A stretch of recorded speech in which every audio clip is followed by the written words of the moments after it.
aussi subi des coups, des punitions, au piquet, mais moi et mon frère, on avait tout ce qu'on voulait, pas Amandine. Ces mots, ce sont ceux de la sœur d'Amandine, prononcés mercredi lors du procès de leur mère. Cette dernière est jugée pour acte de torture ou acte de barbarie, ayant entraîné la mort de l'adolescente de 13 ans en 2020. Ambre, 19 ans, a été une témoin de l'horreur qu'a subi à l'époque sa petite sœur, dont elle se disait proche. Elle raconte notamment qu'Amandine était nue dans la maison, privée de vêtements, pour ne pas qu'elle puisse y cacher de la nourriture. Ambre déclare également que sa sœur avait l'habitude de dormir dans un débarras toute la journée, sans avoir le droit de manger avec sa famille. La grande sœur explique ne jamais s'être rendue compte de la maigreur extrême d'Amandine. Lors de la mort de l'adolescente, le 6 août 2020, Ambre raconte que sa mère l'avait obligée de mentir à la police et réciter un faux scénario. Ethan, le petit frère, s'est lui aussi exprimé à la barre. Il raconte avoir eu peu de liens avec Amandine, qui était souvent enfermée. Il témoigne également du climat de violence extrême que ses sœurs et lui ont subi durant des années. Ma mère frappait sa tête contre les murs pour un oui ou pour un non. Moi aussi j'ai été frappé, mais moins qu'elle. Une fois, ma mère a cassé une guitare sur mon dos, j'avais 8 ans. La veille, leur mère avait reconnu des actes de torture et de barbarie contre Amandine. Elle encourt la réclusion à perpétuité. Le beau-père d'Amandine, lui aussi jugé, encourt 30 ans de prison. Le verdict est attendu vendredi au plus tard.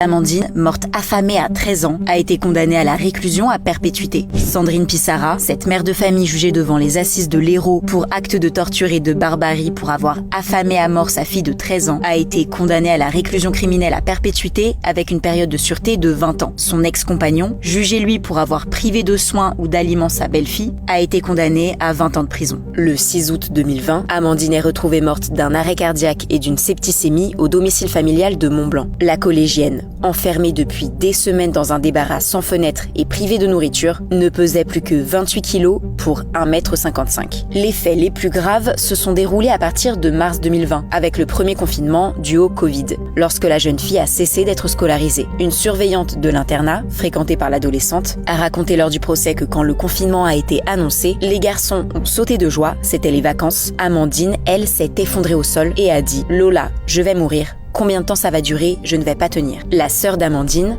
Ambre, aujourd'hui 19 ans, a aussi témoigné. On ne voyait pas souvent Amandine qui était toujours en bas dans le débarras, dont elle ne sortait que pour faire le ménage, d'abord en t-shirt, puis nue, pour éviter qu'elle vole dans le placard au goûter. Amandine, toujours punie, était obligée de faire des lignes ou de rester au piquet. Ces seules activités que Sandrine Pissarra surveillait depuis son téléphone ou sa tablette grâce à des caméras. Son frère cadet, Ethan, aujourd'hui âgé de 15 ans, était comme Ambre chargé de surveiller sa sœur. Ma mère frappait la tête de ma sœur contre le mur. Moi, je n'étais frappé que 2 ou 3 fois par mois. Pour moi, c'était normal de se faire frapper. Selon ses avocats, la mère d'Amandine ne fera pas appel. Bonsoir à tous et bienvenue sur ma chaîne YouTube. J'espère que vous allez bien. J'espère que vous avez passé un bon week-end en général. Ça passe trop vite ces week-ends-là. Ça passe trop vite. Pour ceux qui ne sont pas encore abonnés, abonnez-vous, c'est gratuit, il n'y a rien à faire. Pour les anciens, merci infiniment de vous abonner de jour en jour et de regarder. Mais je vous regarde, hein, je vous vois. Ceux qui regardent mes vidéos, qui veulent plus s'abonner. C'est difficile. Abonnez-vous, c'est gratuit. Il n'y a rien à faire. Enfin bref. Aujourd'hui, je reviens un peu sur l'affaire Amandine. On va dire c'est comme si c'était une partie 2. Parce que j'en ai entendu tellement des conneries sur Internet sur cette affaire-là. Et heureusement, la mère a été jugée. Elle a pris 20 ans. Elle a pris perpétuité avec 20 ans de sûreté. Et son mari ou son compagnon, il a pris 20 ans, avec, je crois, 15 ans de sûreté. En tout cas, il a pris une peine pour complicité, on va dire. Et je voulais revenir sur cette affaire-là, parce que, pour moi, ça me semble très, très important de revenir sur cette affaire-là. Comme je vous ai dit, c'est pas pour gratter du buzz, parce que c'est des choses qui me tiennent à cœur. Vous savez, c'est quand il y a des séparations, il faut parler des deux côtés. Et ce que j'ai vu en ce moment sur les réseaux, c'est que tout le monde veut savoir ou se dit à chaque fois pourquoi le père n'a pas intervenu. Pourquoi le père n'a pas intervenu? Tout simplement, c'est dit, il n'avait pas la garde. Il n'avait pas la garde. Ça fait 2 ans qu'il n'avait pas vu sa fille. Qu'est-ce que vous voulez? Vous croyez que le père ne s'en veut pas toute sa vie là? Le gars, il est en deuil, il pleure. Mais vous demandez encore dans les commentaires, en tout cas des vidéos que j'ai vues, on demande pourquoi il n'a pas intervenu. Aucune femme, je dis bien aucune, peut-être que je peux me tromper, aucune femme n'est déjà partie en prison pour non-représentation de l'enfant. Beaucoup de gens portent plainte et ça va nulle part. Mais par contre, dès lors où le père, lui, ne représente pas l'enfant, tout de suite, c'est du kidnapping. Pourquoi il y a ces deux poids de mesure? Dites-moi. Pourquoi il y a ces deux points de mesure? Expliquez-moi alors. Le gars, il est en deuil, il a perdu son enfant et on demande pourquoi il n'a pas intervenu. Les deux plus grands, elle leur a monté la tête contre leur père. Ils ne voulaient plus voir leur père. Il n'y a que la petite qui tenait énormément à son père. Ça fait 2 ans qu'il n'avait pas vu. Elle a réussi à liguer la tête contre sa fille pour ne pas qu'il la voie pendant 2 ans. Et pendant ce temps-là, contre la justice aussi. Parce qu'il y en a, elles ont un dernier recours qui est d'accuser, j'ai déjà fait une vidéo dessus, d'accuser, quand elles veulent vraiment la garde, d'accuser leur ex-compagnon de inceste, d'attouchement, de V, tout ça pour avoir la garde totale des enfants. Et ils ne vérifient pas en général. Hein. Comme dans beaucoup de cas, c'est la femme qui a toujours les enfants, ils ne vérifient jamais. Je vous l'ai déjà dit, mais on prend pour un fou. Même une mère célibataire qui est folle, toxico, etc., elle aura toujours la garde.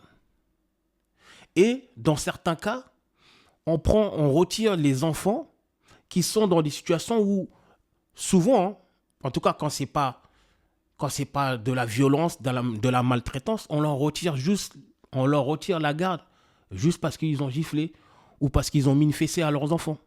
Dans beaucoup de familles, on leur retire juste la garde, juste pour ça.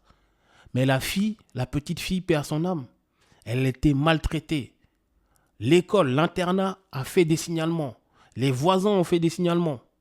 Tout le monde a fait des signalements, personne n'a voulu agir. Et vous voulez accuser le père?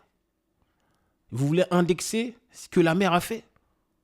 C'est la mère, la pourriture dans l'histoire, du début à la fin. La mère du début à la fin. On ne devrait pas accuser le père. Le beau-père, oui. Il n'a rien fait aussi. Oui, il faut accuser les bonnes personnes. Putain, ça m'énerve cette histoire. Donc c'est comme une partie 2, mais remettez-vous en question. L'État, je dis que le père doit porter plainte contre l'État qui n'a rien fait dans cette histoire-là. Parce que, comme je vous ai dit, pour peu, on retire la paternité ou la parentalité à certaines personnes. Pour peu. Et là, dans cette histoire, tout le monde a été défaillant. Tout le monde a fermé les yeux. Depuis le Covid, cette petite, elle a perdu la vie et c'est maintenant que l'affaire elle sort. Ça fait 5 ans déjà. Et il y a des audios horribles sur elle. Il y a des audios horribles. Son dernier audio qu'elle a envoyé à sa surveillante de l'internat, comme quoi elle ne voulait pas rentrer. Mais personne n'a rien fait. Les voisins aussi, quand on a dit coups, qui n'ont rien fait aussi. Franchement, tout le monde doit être traduit en justice, sauf le père. Le père, moi j'ai déjà vu pour non-représentation d'enfants, une mère n'est pas jugée. Qu'est-ce qu'il peut faire? Il va aller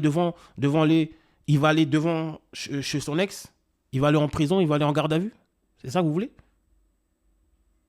Donc pour moi, je le réitère mes propos, ça ne sert strictement à rien d'accuser le père dedans. S'il y a bien une victime, c'est lui. S'il y a bien une victime, c'est lui.